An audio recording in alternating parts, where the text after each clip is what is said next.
La famille royale est en deuil. Le 9 avril dernier, le palais de Buckingham annonçait, dans un communiqué, le décès de l'une des figures emblématiques de son histoire, le prince Philippe, duc d'Édimbourg.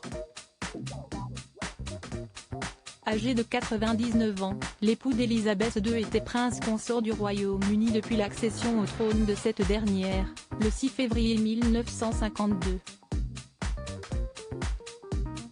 Et s'il a épousé la reine d'Angleterre sans le moindre sou, 70 ans de règne lui ont permis d'amasser une véritable petite fortune.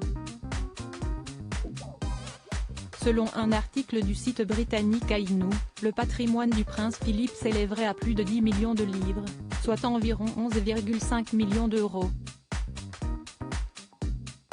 Ça pourrait être plus de 10 millions de livres, mais personne ne sait vraiment combien, a précisé David McClure, auteur d'un livre sur les finances du monarque. Certains disent que ça pourrait être 20 ou 30 millions de livres, ce que je trouve excessif.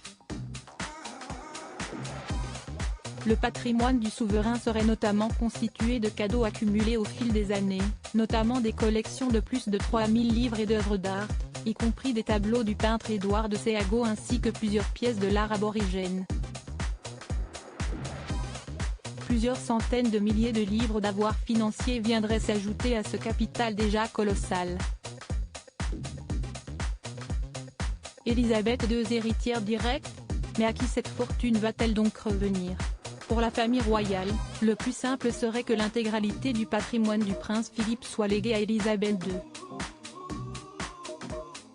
Signé en 1993 par le Premier ministre conservateur John Major, une clause exempterait les royaux de droit de succession dans le cas d'un legs de souverain à souverain.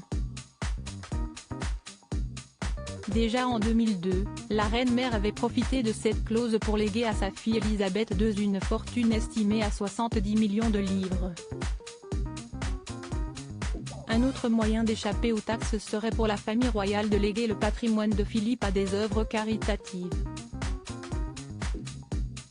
Néanmoins, le prince consort a parrainé, au cours de sa vie, plus de 800 organisations de bienfaisance. La répartition de son héritage parmi toutes ces œuvres s'apparente donc à une tâche impossible pour David McClure. Il parrainait tellement d'œuvres caritatives, où commencer et où s'arrêter? S'interroge l'écrivain. Enfin, le prince consort pourrait léguer une partie de ses biens à d'autres membres de la famille royale. Dans ce cas, la monarchie devra payer jusqu'à 40% de droits de succession, ce qui pourrait en décourager certains. Quoi qu'il en soit, pas sûr que le fin mot de l'histoire finisse par être dévoilé, la reine Élisabeth II s'étant toujours montrée très discrète quant à ses finances et à celles du reste de la monarchie.